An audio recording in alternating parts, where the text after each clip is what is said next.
Hi guys, my name's Kat Blattner. I'm a coach here at CrossFit Invictus, and today I'm going to talk to you about your tensor fascia latte and why it's important to mobilize before you go into squatting. Rotating through the hip. New runner.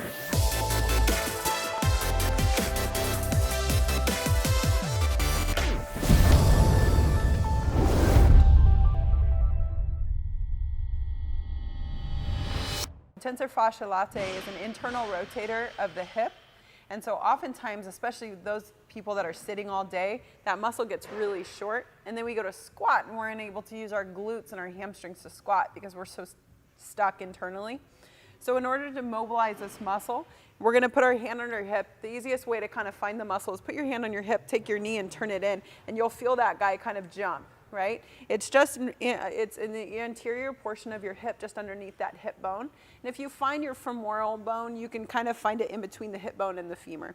But it might take a little bit of maneuvering with the lacrosse ball. You're going to take the lacrosse ball, you're going to put it against the wall, and then you're going to press your hip into that ball. So you're trying to really target that TFL, your tensor fascia latte.